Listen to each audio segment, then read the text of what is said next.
할렐루야. 네, 반갑습니다. 오늘 우리 교회 창립 34주년 주일이라고 해서 우리 성가대에서도 대곡을 준비했고, 그리고 또 2막까지 준비했고, 설교도 오늘 대곡과 같이 해야 되는데 시간이 짧아서 걱정입니다. 설교는 길면 은혜가 안 되고 짧아야 은혜가 된대요. 그래서 좌우지간에 주어진 시간 안에서 오늘 우리에게 필요한 말씀 주님이 주실 걸 믿습니다. 34년 지나오면서 여러 가지 어렵고 힘든 일도 많았지요. 성령의 역사심도 있었고 원수 사탄 마귀가 교회를 무너뜨리려고 한 때도 많았습니다. 그러나 하나님이 여기까지 지켜준 것은 우리 성도 한 분 한 분이 흔들림이 없는 믿음으로 인해서 오늘 여기에 이른 걸 믿습니다. 앞으로 주님 오시는 그날까지도 마찬가지일 겁니다. 성령의 역사하심도 있을 뿐만 아니라 원수 사탄 마귀가 수없이 무너뜨리려고 할 겁니다. 그러나 교회 성도들이 믿음에 굳게 서 있으면 능히 이기고 승리하는 교회가 될 걸 믿습니다. 여러분 그렇게 할 수 있죠? 그리고 우리 모두 다 승리자가 되어서 새 하늘과 새 땅, 새 예루살렘을 기업으로 받을 수 있는 그런 성도들이 되기를 주님의 이름으로 축원합니다. 성경에는 무슨 이야기가 기록되어 있을까? 이렇게 요약할 수 있습니다. 하나님이 우주 만물을 창조했다. 그리고 우리도 하나님이 창조하셨다. 그런데 우리 인간이 범죄함으로 세상이 타락했다. 그래서 생명을 잃게 되었다. 생명을 잃은 그 사람들에게 다시 생명을 주는 그 길을 우리들에게 가르쳐 준 것이 성경입니다. 그리고 난 다음에 이제 우리가 구원받은 백성으로서 어떻게 살아야 하는가를 가르쳐 주는 내용이 성경입니다.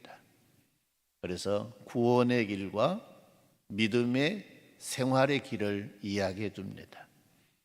오늘 주님의 몸 된 교회가 이 두 가지를 지키는데 목숨을 걸어야 합니다. 우리를 죄와 사망 가운데서 구원하는 복음을 지키는 일, 그리고 믿음으로 사는 일, 이것이 주님의 몸 된 교회의 목표가 되어야 한다는 것입니다.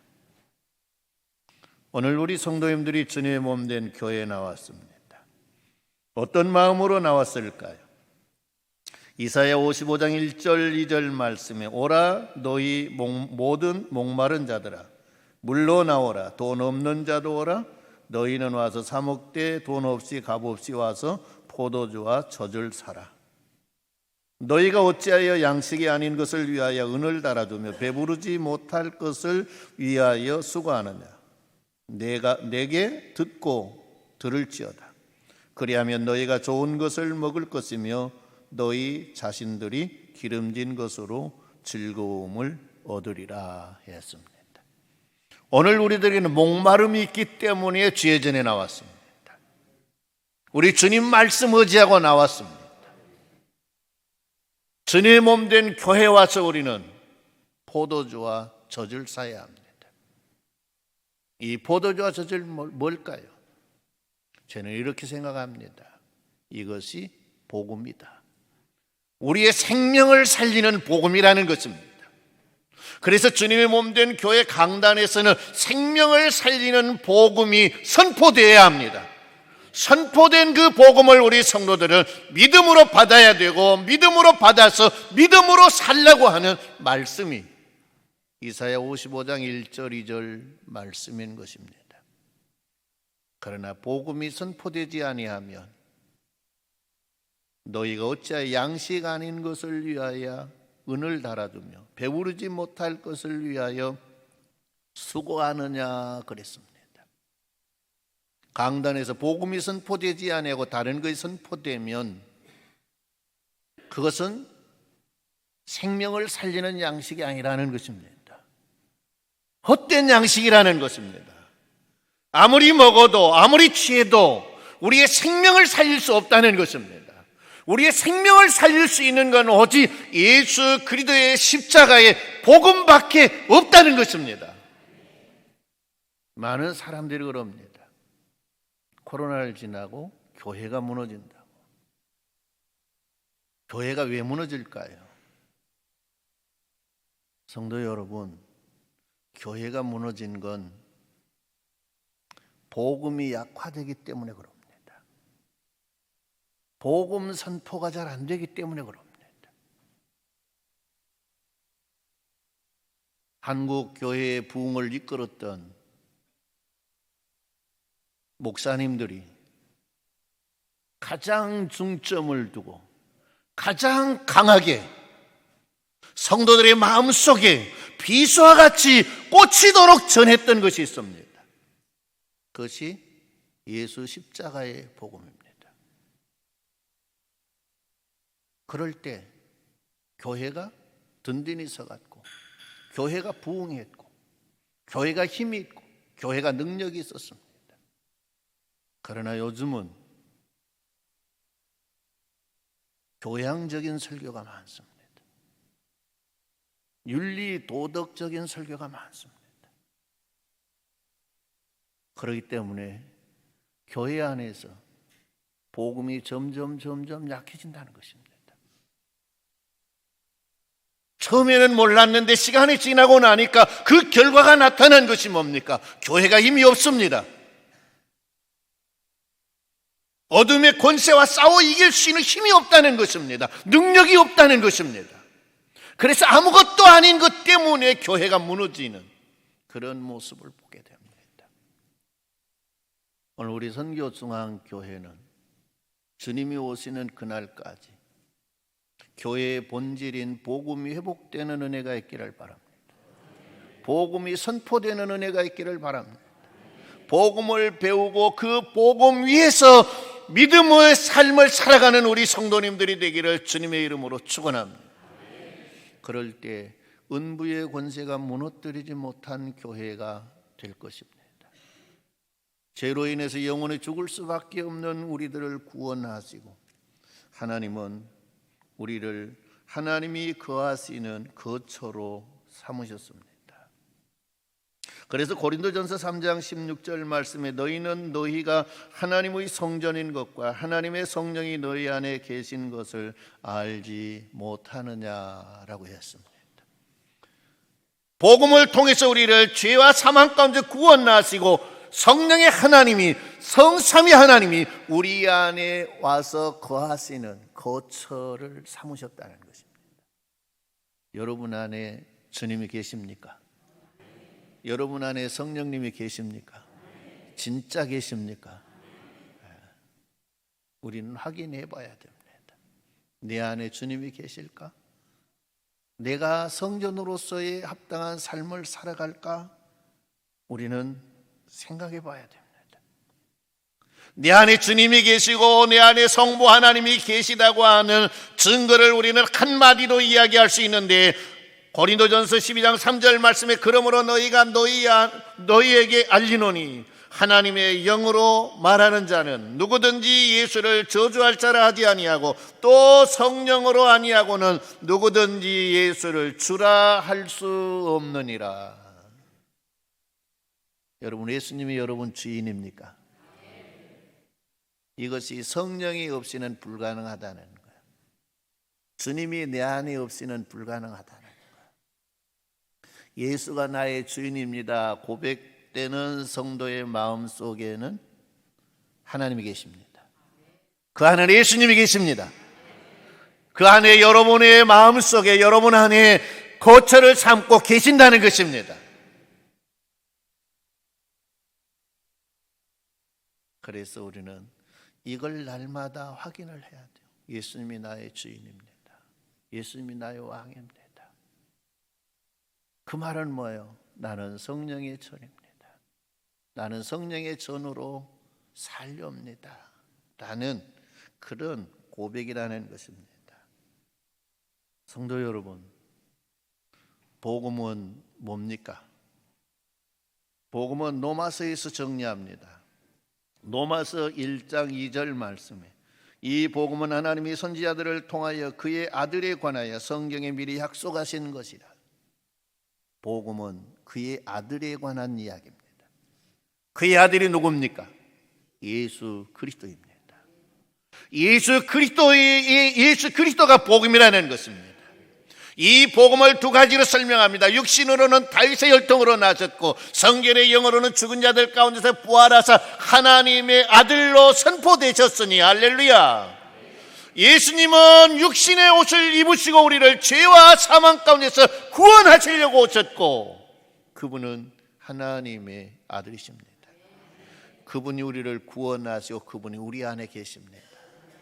우리 안에 거처를 삼고 계십니다.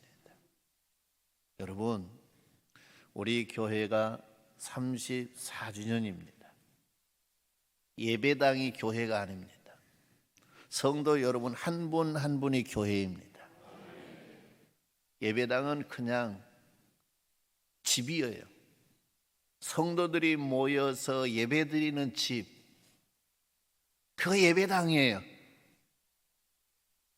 성도 한 사람 한 사람의 마음이 성전인 거예요. 그래서 성전과 성전이 모여서 큰 성전을 이룬 거예요. 오늘 우리 선교 중앙교회가 1년 더 지나고 난 다음에 더 큰 성전으로 커지시기를 바랍니다. 더 견고한 성전이 되시기를 바랍니다. 은부의 권세를 이고 남을 수 있는 성전이 되시기를 바랍니다. 세계 열방 속에서 주님의 나라를 세워가는 성전이 되기를 주님의 이름으로 축원합니다. 그러기 위해서 우리는 복음을 붙들어야 합니다. 복음이 회복되어야 합니다. 복음의 능력이 우리에게 있어야 합니다. 복음의 능력을 뭐라 그랬습니까? 오늘 본문 말씀에 그럽니다. 내가 복음을 부끄러워하지 아니하노니 이 복음은 모든 믿는 자에게 구원을 주시는 하나님의 능력이 됨이라. 할렐루야. 모든 믿는 자에게, 유대인이나 이방인이나 헬라인이나 야만인이나 양반이나 상놈이나 부자나 가난한 사람이나 건강한 사람이나 병든 사람이나 많이 배운 사람이나 못 배운 사람이나 구원의 길은 오직 복음에 있다는 거예요. 이 복음을 믿는 데 있다는 거예요. 그것이 복음이 우리를 구원하는 하나님의 능력이에요. 우리를 그래서 죄와 사망 가운데서 구원하셨습니다. 이 능력이 역사하셔서 저와 여러분을 모든 저주로부터 구원받는 은혜가 있기를 바랍니다. 모든 질병으로부터 구원받는 은혜가 있기를 바랍니다. 어렵고 힘든 일로부터 구원받는 은혜가 있기를 바랍니다. 그래서 히브리서에는 이걸 구분합니다. 큰 구원과 작은 구원. 여러분, 큰 구원 받기가 쉬워요? 작은 구원 받기가 쉬워요? 네? 근데 우리 성도들은요, 희한해요. 큰 구원 받는 건 쉬운 것 같은데 작은 구원을 못 받아서 참 개발강이요. 거기 더 쉬운데. 성도 여러분, 믿음으로 큰 구원을 받았듯이 작은 구원은 믿고 순종함으로 받는 걸 믿습니다. 큰 구원은 믿음으로 받아요. 예수 그리스도를 나의 구주로 믿음으로 받아요. 예수님이 나를 위해 십자가에 못 박여 나 대신 돌아가셨다고 하는 것, 이걸 믿음으로 받아요. 그러나 작은 구원, 저주받은 인생이 복된 인생이 되고, 가난한 사람이 부자가 되고, 근심 걱정 있는 사람이 평안한 즐거움이 있는 삶을 살게 되고, 병든 사람이 건강을 회복하고, 그것은 성도 여러분, 주님의 말씀을 믿고 순종함으로 이루어지는 걸 믿습니다. 선교중앙교회 성도님들이 큰 구원 받았으니 적은 구원 받기 위해서 주님의 말씀을 믿고 순종하고 따르는 성도님들이 되기를 주님의 이름으로 축원합니다. 그래서 저와 여러분들이 큰 구원도 받고 적은 구원도 받아서 아버지 영광을 위해 살아야 돼요. 우리는 그 구원, 생명을 살리는 능력이 하나님의 아들에게 있는데, 복음에 있는데, 그 복음 중에도 십자가의 복음이 있어요. 십자가의 복음. 그래서 사도 바울은 갈라디아서 6장 14절 말씀에 내게는 우리 주 예수 그리스도의 십자가 외에 결코 자랑할 것이 없으니 그리스도로 말미암아 세상이 나를 대하여 십자가에 못 박히고 내가 또한 세상을 대하여 그러하니라 라고 했습니다. 고린도전서 1장 17절 18절 말씀에 그리스도께서 나를 보내시면 세례를 베풀게 하려 하심이 아니요 오직 복음을 전하게 하려 하심이로되 말의 지혜로 하지 아니함은 그리스도의 십자가가 헛되지 않게 하려 함이라. 십자가의 도가 멸망하는 자들에게는 미련한 것이요 구원을 얻는 우리에게는 하나님의 능력이 됨이라 그랬습니다. 십자가입니다. 십자가, 예수님의 십자가. 예수님의 십자가는 뭡니까? 나의 죄를 대속하기 위해 예수님이 십자가에 못 박혀 돌아가신 예수님의 십자가입니다. 강도가 지고 간 십자가가 아닙니다. 여러분들이 귀에 달고 다니는 십자가가 아니고 목에 걸고 다니는 십자가가 아닙니다. 우리를 구원할 수 있는 능력은 뭐냐? 예수님이 지신 십자가인 것입니다. 우리는 이 십자가 때문에 죄사함을 받을 수 있습니다. 십자가 하면 우리는 뭘 생각합니까? 예수님의 피를 생각합니다. 십자가에서 흘리신 예수님의 피.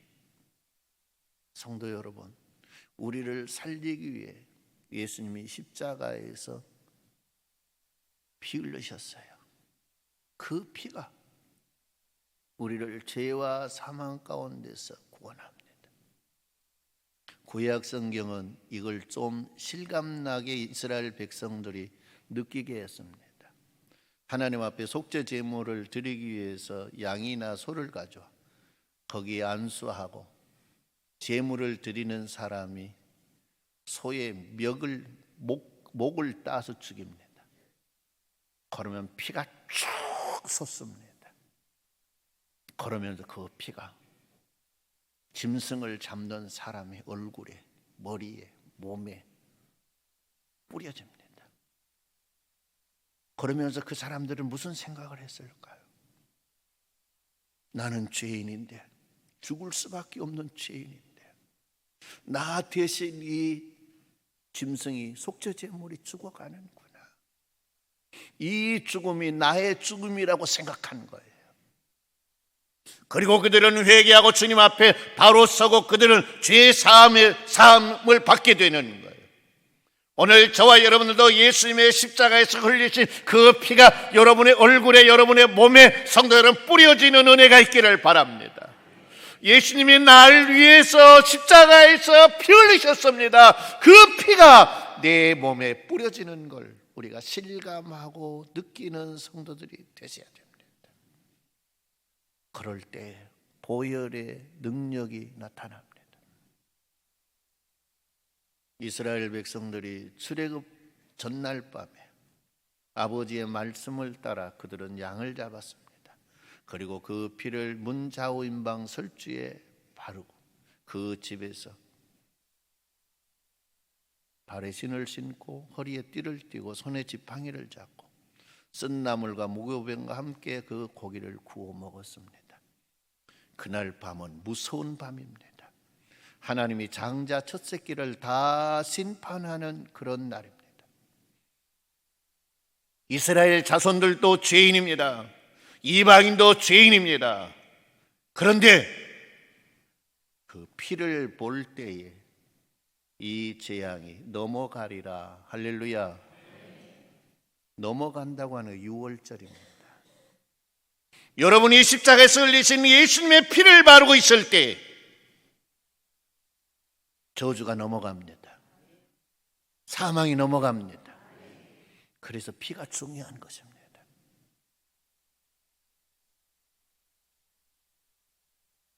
사도 바울은 이 복음을 전했습니다. 오직 예수 십자가의 복음입니다. 사도 바울은 이 복음을 전하면서 그는 고백합니다. 내가 말의 지혜로 하지 아니했다. 말의 지혜로 하지 아니한 것, 내 인간의 방법으로, 내 인간의 수단으로, 내가 가지고 있는 어떤 장기를 가지고 있는 그것으로 내가 복음을 증거하지 아니했다. 왜 그렇게 했느냐? 십자가가 헛되지 않게 하기 위해서 오직 예수 십자가만이 증거했다는 것. 이 십자가가 증거되어서 모든 복음을 듣는 사람들에게 믿음이 생기고 구원에 이르게 하기 위해 그랬습니다. 그래서 사도 바울은 복음을 전할 때마다 두려워했습니다. 그 대사도가 설교할 때마다 두려워했다는 그것을 고린도전서 2장 1절로 5절 말씀에서 이야기합니다. 형제들아, 내가 너희에게 나아가 하나님의 증거를 전할 때 말과 지혜의 아름다운 것으로 아니하였나니 내가 너희 중에서 예수 그리스도와 그의 십자가에 못 박히신 것 외에는 아무것도 알지 아니하기로 작정하였습니다. 내가 너희 가운데 거할 때 약하고 두려워하고 심히 떨었노라. 약하고 두려워하고 심히 떨었노라. 왜 그가 심히 떨었는가? 내 말과 내 전도함이 설득력 있는 지혜의 말로 하지 아니하고 다만 성령의 나타나심과 능력으로 하여 너희 믿음이 사람의 지혜에 있지 아니하고 다만 하나님의 능력에 있게 하려 하였노라. 이 말씀은 뭡니까? 사람의 지혜로 말로 하지 않았다는 거예요. 복음을 증거할 때 그 복음을 증거하는 순간 성령의 역사심이 나타나기를 원했던 거예요. 성령의 역사심을 통해서 듣는 자가 복음을 이해하고 듣는 자가 복음을 믿고 듣는 자가 구원에 이르게 하기 위해서 그는 심히 두려워했어요. 내가 복음을 전할 때 내 어떤 인간의 뭘로 해서 복음이 드러나지 아니하고 성령의 역사하심이 없으면 어떻게 할까? 그게 두려웠다는 거예요. 오늘 우리도 선교중앙교회가 예배가 이어지는 그 기간 동안 성령의 역사하심이 나타나기를 사모하시기를 바랍니다. 성령의 역사하심이 나타나기를 사모하고 성도 여러분, 성령의 역사하심이 나타나도록 위해서 우리는 기도하고 두려워하는 마음으로 주님의 복음을 선포하고 주님의 복음을 듣는 은혜가 있기를 주님의 이름으로 축원합니다. 그래서 예배 시간마다 성령의 역사하심이 있고 예배 시간마다 구원의 역사가 있고 예배 시간마다 치유의 역사가 있고 회복의 역사가 일어나는 선교중앙교회가 되기를 주님의 이름으로 축원합니다.